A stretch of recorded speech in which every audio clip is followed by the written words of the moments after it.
Maranatha, Tuhan Yesus segera datang. Saya Wanda Dumais dari Sydney, Australia. Selamat berjumpa kembali dalam program Sound Doctrine. Dan ini adalah hari kedua di tahun 2021, tanggal 2 Januari. Saudara yang dikasihi Tuhan, saya ingin menunjukkan kepada saudara ayat yang menarik dari Perjanjian Lama, yaitu dalam Yosua pasal yang ke-24. Kita lihat ayat ini. Yosua 24. Saya akan bacakan ayat 1 sampai 3. Kemudian Yosua mengumpulkan semua suku orang Israel di Sikem. Dipanggilnya para tua-tua orang Israel, para kepalanya, para hakimnya, dan para pengatur pasukannya. Lalu mereka berdiri di hadapan Allah. Nah, ayat 2 dan ayat 3 ini bagian yang akan kita lihat secara khusus. Berkatalah Yosua kepada seluruh bangsa itu, beginilah firman Tuhan, Allah Israel. Dahulu kala di seberang sungai Efrat, disitulah diam nenek moyangmu, yakni Tera, ayah Abraham, dan ayah Nahor, dan mereka beribadah kepada Allah lain. Tetapi aku mengambil Abram, bapamu itu, dari seberang sungai Efrat, dan menyuruh dia menjelajah seluruh tanah Kanaan. Aku membuat banyak keturunannya dan memberikan Ishak kepadanya. Saudara yang dikasihi Tuhan, Yosua memberikan penjelasan di sini bahwa Tera mempunyai anak, yaitu Abraham dan Nahor. Sebenarnya Tera mempunyai 3 anak, yaitu anak yang tidak disebutkan dalam catatan Yosua di sini adalah Haran. Mengapa? Karena Haran sudah meninggal lebih dahulu. Dan Haran ini adalah seseorang yang melahirkan Lot. Di kemudian hari kita membaca Abraham bersama-sama dengan Lot. Jadi Lot itu memang adalah keponakan Abraham dari saudaranya yang bernama Haran. Tetapi Haran tidak pernah disebut-sebut lagi sebab Haran sudah meninggal dan tidak meninggalkan banyak catatan sejarah. Itu sebabnya ketika Yosua berbicara bahwa Tera, ayah Abraham dan ayah Nahor, berasal dari seberang sungai Efrat. Tepatnya mereka adalah orang-orang yang tadinya berasal dari Ur Kasdim atau Mesopotamia. Jadi Abraham lahir di Mesopotamia, ayahnya Tera lahir di Mesopotamia, lalu saudara-saudaranya Nahor dan Haran lahir di Mesopotamia. Begitu juga Lot lahir di Mesopotamia. Mereka berasal dari daerah yang bernama Ur Kasdim. Nah, saudara yang dikasihi Tuhan, hal yang menarik, kita simpan dulu Yosua 24 ini ayat 1 sampai ke 3 ini, kita melihat dalam Kejadian pasal yang ke-11, ayat 27 dan ayat 32. Nah, tadi saya sudah menyinggung-nyinggung. Kejadian 11 ayat 27, inilah keturunan Tera.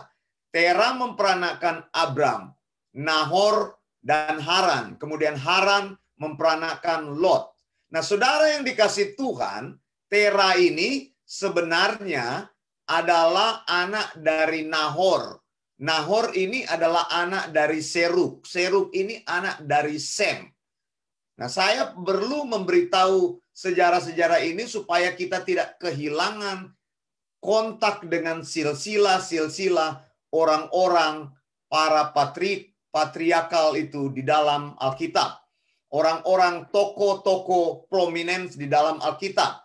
Jadi berasal dari Nuh, ya kita lihat Nuh memperanakan Sem, Ham, dan Yafet. Nuh mempunyai 3 anak pria, dan Sem ini adalah seseorang yang kelak menurunkan, dia melahirkan yang namanya tadi Seruk, lalu Seruk melahirkan Nahor, dan Nahor melahirkan Tera. Kemudian Tera melahirkan Abram, Nahor, dan Haran. Jadi jelas sekali Abram keturunan dari Sem. Tera keturunan dari Sem. Nah, Alkitab katakan di sini, tadi saya sudah menyinggung, Kejadian 11 ayat 28, ketika Tera ayahnya masih hidup, matilah Haran di negeri kelahirannya, yaitu Ur Kasdim di Mesopotamia. Saudara yang dikasih Tuhan, Abraham dan Nahor kemudian menikah. Nama istri daripada Abraham adalah Sarai. Kemudian hari Abraham dikenal dengan nama Abraham, Sarai dikenal dengan nama Sarah. Dan nama istri Nahor ialah Milka, yaitu anak dari Haran. Ya, jadi bersaudara dengan Lot. Nah, saudara, dikatakan di sini, kemudian Sarah itu mandul tidak punya anak. Ayat 31 dari Kejadian, pasal yang ke-11, memberikan gambaran yang menarik. Lalu Tera membawa Abram anaknya serta cucunya Lot, yaitu anak Haran, dan Sarai menantunya istri Abram anaknya. Ia berangkat bersama-sama dengan mereka dari Ur Kasdim untuk pergi ke tanah Kanaan. Lalu sampailah mereka ke Haran dan menetap di sana. Ada pertanyaan besar yang perlu kita selesaikan di sini. Siapakah sebenarnya yang dipanggil oleh Tuhan? Apakah Abraham yang dipanggil oleh Tuhan untuk keluar dari Ur Kasdim untuk pergi ke Kanaan? Kita lihat tadi Yosua mengatakan bahwa Allah memanggil Abraham dari Ur Kasdim dan menyuruh dia pergi ke Kanaan. Tetapi dalam Kejadian pasal yang ke-11 ini, lalu ayat yang ke-31, kita menemukan di sini bahwa yang keluar dari Ur Kasdim itu adalah Tera. Lalu Tera membawa Abram, Sarah, dan Lot. Ingat, Tera mempunyai anak lain yang bernama Nahor. Tetapi Nahor dan istrinya Milka tidak ikut bersama dengan mereka. Jadi Nahor tetap tinggal di Ur Kasdim. Saudara, antara Ur Kasdim dan Kanaan itu bukan tempat yang dekat, ya. Dari arah yang selatan, mereka menuju ke arah utara, kurang lebih perjalanan itu menempuh jarak 1.200 kilometer. Ini perjalanan ditempuh dengan jarak yang berjalan kaki, berarti merupakan perjalanan yang jauh dan perjalanan yang melelahkan, perjalanan yang menguras energi, perjalanan yang sebenarnya pangkalnya itu jelas tetapi ujungnya tidak begitu jelas. Jadi kalau kita lihat di sini, mengapa Nahor tidak pergi? Saya pikir Nahor berpikir dia sudah settle di Ur Kasdim. Dia lahir di Ur Kasdim, mengapa lagi dia harus pergi untuk berimigrasi di tempat yang jauh sekali tanpa jelas mengetahui tujuan dan rencananya. Nah, saudara, akhirnya Nahor yang lahir di Ur Kasdim, besar di Ur Kasdim, menikah di sana dengan wanita di Ur Kasdim. Dia tinggal di Ur Kasdim selama-lamanya di sana. Saudara, pertanyaannya, siapakah yang dipanggil oleh Tuhan keluar dari Mesopotamia? Apakah Abraham sesuai dengan kesaksian daripada Yosua, atau di dalam Kejadian disebutkan yaitu Tera yang dipanggil keluar dari Ur Kasdim menuju ke Kanaan? Saya bilang dari Ur Kasdim pergi ke Kanaan itu jaraknya itu sekitar 1.200 kilometer. Ur Kasdim adanya di sebelah selatan, Haran adanya di arah utara.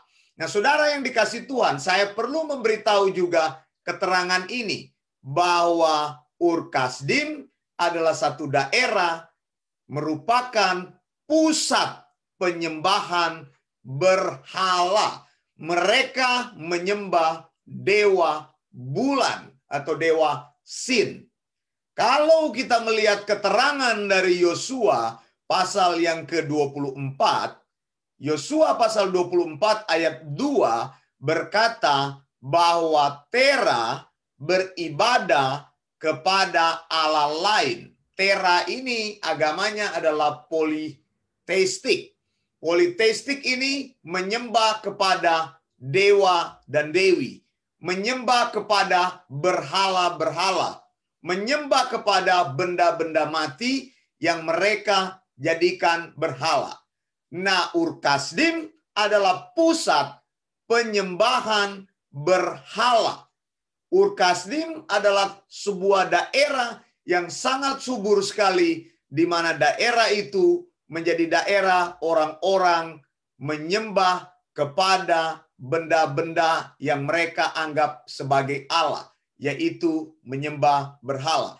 Tetapi di sini keanehan terjadi, saudara. Kejadian 11 ayat 31.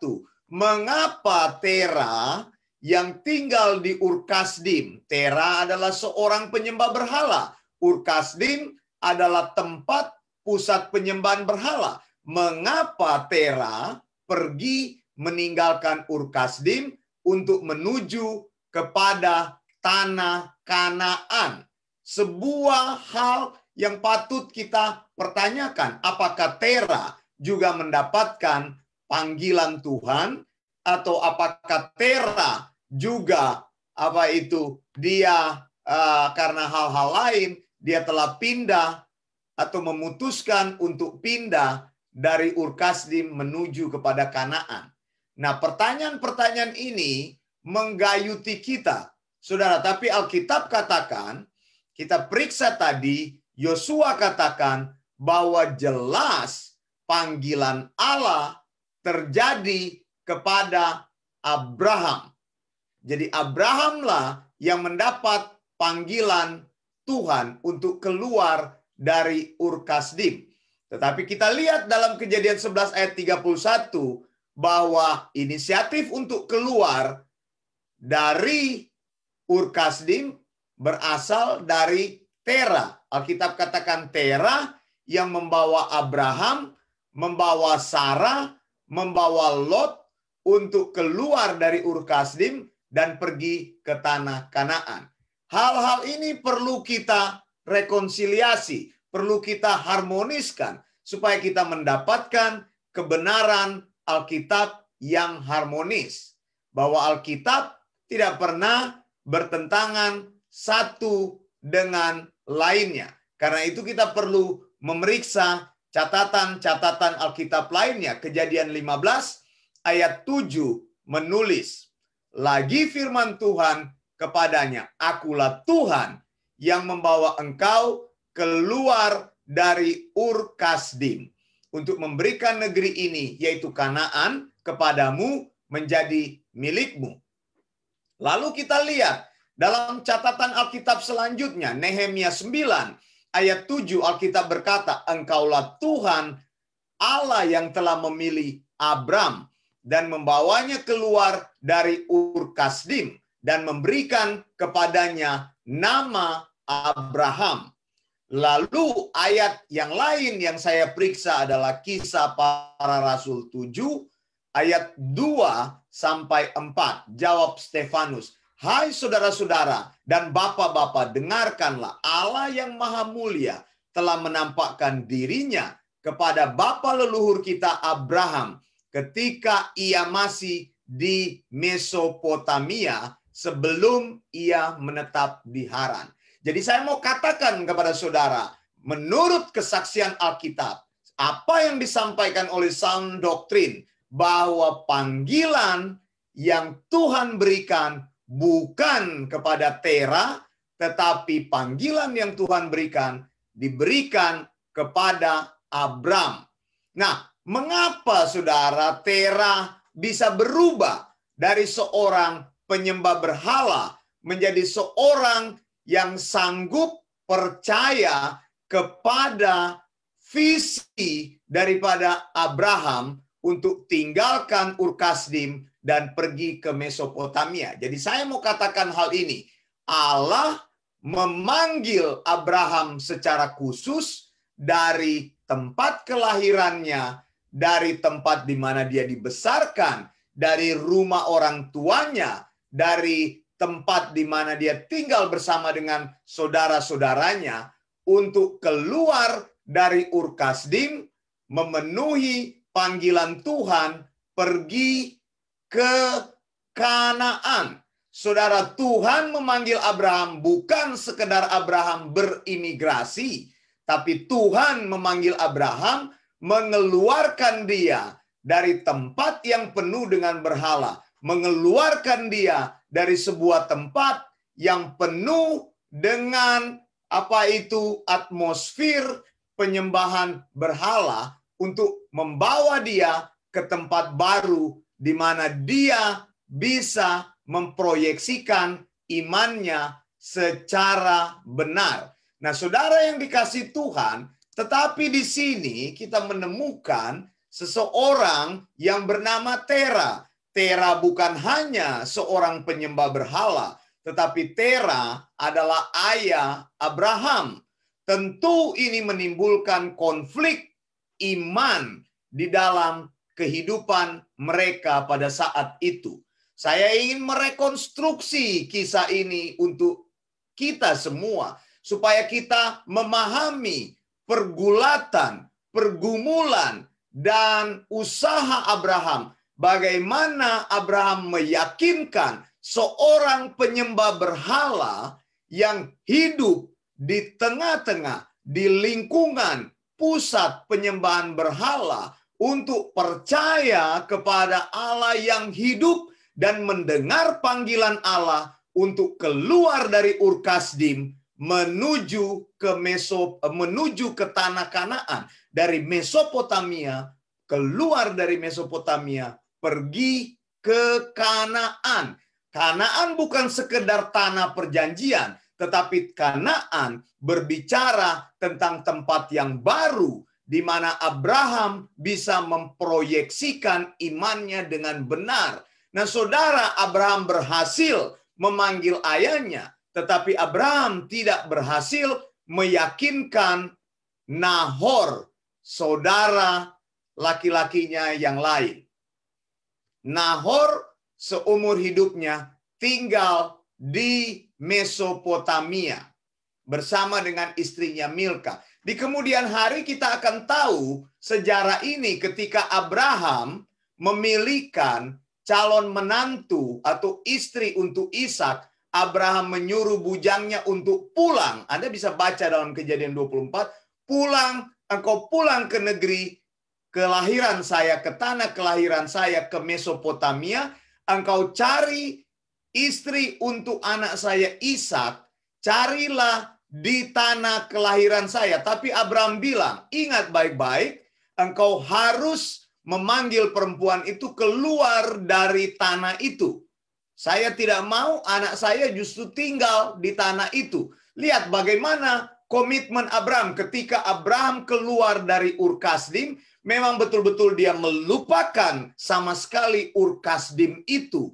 Dia betul-betul fighting untuk imannya. Dia betul-betul fighting untuk sound doctrine yang didengarnya. Dia betul-betul berbalik dari hidupnya, meninggalkan semua kenangan, semua tata cara, semua kebiasaan, semua cara yang pernah dia hidupi di Ur Kasdim. Termasuk kemudian hari ketika dia sudah pindah ke tanah lain, ke Kanaan, dia katakan kepada bujangnya, kepada asistennya untuk memilihkan istri bagi Ishak. Dalam Kejadian 24, engkau boleh memilihkan istri untuk anak saya, tetapi tandanya adalah wanita itu harus mau pergi dari Ur Kasdim.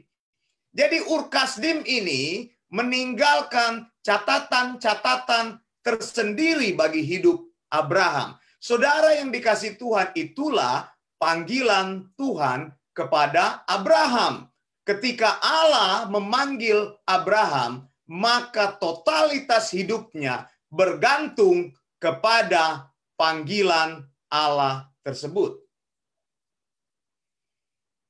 Konflik yang terjadi dengan ayahnya sebenarnya memang tidak diceritakan oleh Alkitab. Dan bagaimana Abraham memenangkan hati ayahnya. Bagaimana Abraham membuat Tera, seorang penyembah berhala yang hidup di tengah-tengah pusat penyembahan berhala, mengikuti, mendengarkan, menjalani panggilan dari Allah tersebut.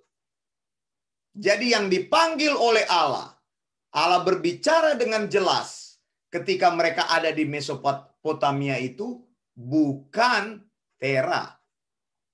Kalau engkau membaca Kejadian 11 ayat 31, catatan itu menuliskan bahwa Tera adalah pemimpin keluarga. Makanya dia tuliskan di situ, Tera membawa Abraham, Tera membawa Sarah, Tera membawa Lot beserta dengan dia untuk moving out. Saudara yang dikasihi Tuhan, panggilan Tuhan berarti moving out. Dan ketika Tuhan memanggil engkau, maka engkau harus fighting untuk panggilan itu. Engkau harus merespon panggilan itu. Merespon sound doktrin Tuhan. Engkau harus bertindak untuk mencari kebenaran yang Tuhan beritahukan kepada hidupmu. Memang konsekuensi panggilan itu besar sekali. Terjadi konflik antara Abram dan Tera. Antara Abram yang menyembah kepada Allah yang hidup, menyembah kepada Adonai, dan berkonflik dengan Tera yang menyembah kepada dewa-dewa buatan manusia.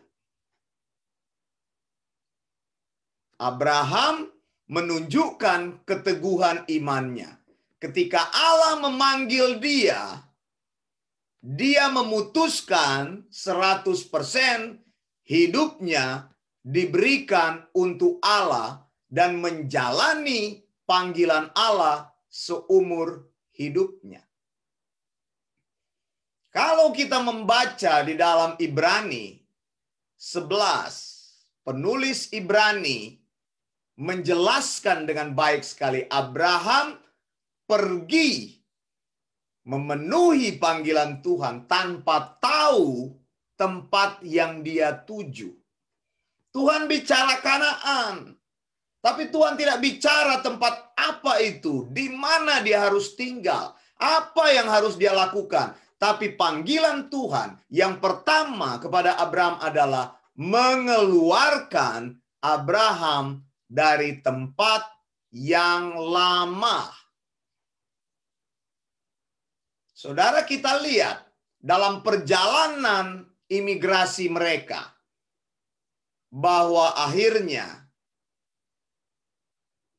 Tera tidak pernah sampai ke Kanaan. Tera meninggal di Haran. Kemudian kita lihat dalam panggilan selanjutnya, Lot. Lot akhirnya dia berhenti di Sodom. Kita tahu cerita Lot dalam Kejadian 19. Jadi dalam perjalanan hidup ini, ada banyak konflik-konflik iman yang kita hadapi. Tetapi orang yang mendengarkan panggilan Tuhan, orang yang mendengarkan panggilan sound doktrin, mereka tidak pernah berhenti hanya karena konflik-konflik iman terjadi. Amin, saudara. Bahkan Abraham berkonflik berat dengan ayahnya Terah. Dan Abraham bisa memenangkan pertarungan itu. Kenapa? Karena kekuatan panggilan Tuhan di dalam hidupnya. Jadi beriman itu artinya apa? Beriman kepada perkataan Tuhan. Beriman itu artinya apa? Beriman kepada sound doktrinnya Tuhan. Jangan katakan saya ini hidup oleh iman, tapi tidak percaya kepada sound doktrin. Ya bukan hidup dari iman. Ini hidup dari iman bukan cerita-cerita tentang bagaimana engkau hidup kekurangan, lalu engkau dicukupi Tuhan. Bukan, saudara. Berjalan dengan iman adalah mempercayai pengajaran sound doktrin, percaya kepada perkataan firman Tuhan, berpegang teguh kepada perkataan firman Tuhan, dan tidak pernah digoncangkan oleh keadaan apapun. Abraham tidak berhenti di Haran, karena tujuan Abraham adalah Kanaan. Terah berhenti di Haran. Saudara, mereka berhenti lama di Haran. Alkitab katakan kalau engkau baca Kejadian 12, Tuhan mengulangi panggilannya kepada Abraham, yang kita kenal sebagai Abrahamic Covenant. Apa covenant Tuhan dalam hidupmu? Apa panggilan Tuhan dalam hidupmu tahun 2020? 2021 ini panggilan itu harus engkau selesaikan, jangan berhenti. Ini bicara tentang membuang segala sesuatu, kebiasaan-kebiasaan yang lama. Jadi orang membuat resolusi, dan saya katakan resolusi yang terbaik adalah membuang kehidupan yang lama dan berjalan dalam panggilan yang kuat dalam pengajaran sound doktrin. Itulah hidup beriman.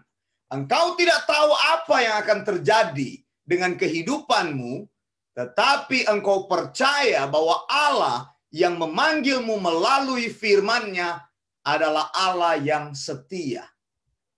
Lot berhenti di Sodom. Allah mengasihi Lot. Dia ingin mengeluarkan Lot dari sana. Tapi saudara, Sodom tidak pernah keluar dari hidup Lot. Respon kita kepada firman Tuhan itu penting.